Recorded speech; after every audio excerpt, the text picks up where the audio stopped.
In organic chemistry, rather than thinking about solubility in terms of polar and nonpolar materials, it is often described in terms of hydrophobic and hydrophilic.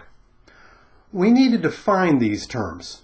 Then we can look at the structures of some organic molecules to determine if they are hydrophobic or hydrophilic. Hydrophilic materials are water-loving, or rather like to interact with water. Since water is polar and can participate in hydrogen bonding, hydrophilic materials will be the same. In organic chemistry, we are especially looking for molecules with OH or NH bonds, since this is an indication that the organic molecule can participate in hydrogen bonding. Hydrophobic materials are water-fearing and do not like to interact with water. They tend to be nonpolar and do not participate in hydrogen bonding. Due to the similarity in the electronegativities of carbon and hydrogen, CH bonds have very little polarity and do not participate in hydrogen bonding. The bottom line for solubility is that hydrophilic materials will tend to be soluble in water, whereas hydrophobic materials will not. We can use these ideas to identify molecules as hydrophilic or hydrophobic. We're looking for OH and NH bonds for a molecule to be hydrophilic and water-soluble. Our first example is hexane, C6H14. We have a Lewis structure and a skeletal structure for hexane. We see no cause for hydrogen bonding in this molecule.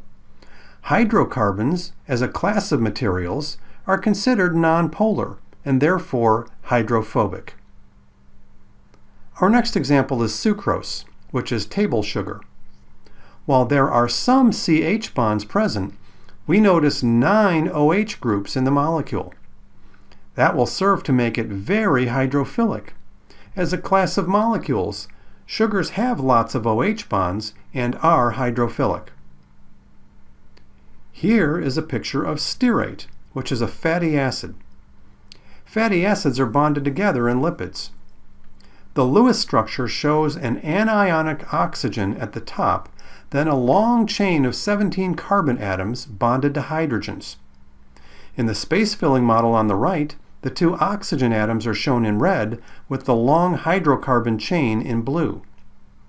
Though we might be tempted to think that the charge at the top would make this water soluble, the presence of a long hydrocarbon chain makes fats, in general, hydrophobic. Notice on the left how the chemical formula has been written in 2 different ways.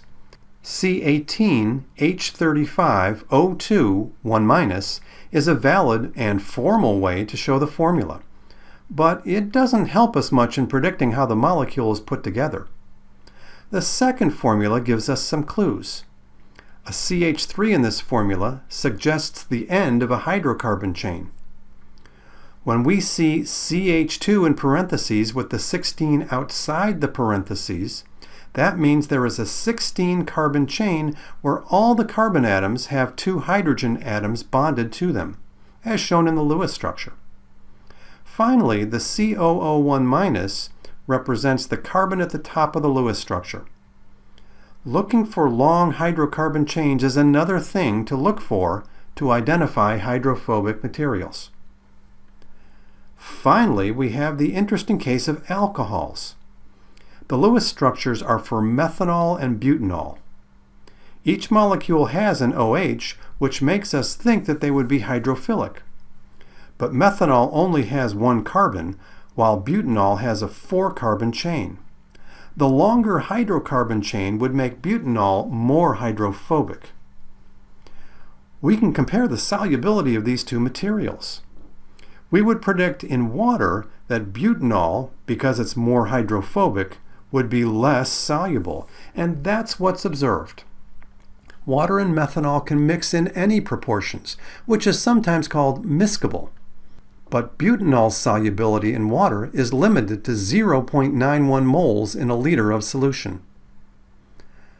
Thus far, we have dealt with water solubility, but we can turn the question around and ask about solubility in a hydrocarbon solvent such as hexane. Going back to the idea that like dissolves like, hexane would be better at dissolving more hydrophobic materials, and that is what is observed. Butanol has an infinite solubility in hexane, but now methanol's solubility is limited. So for alcohols, they can be hydrophilic, but the solubility is limited by the amount of hydrocarbon present.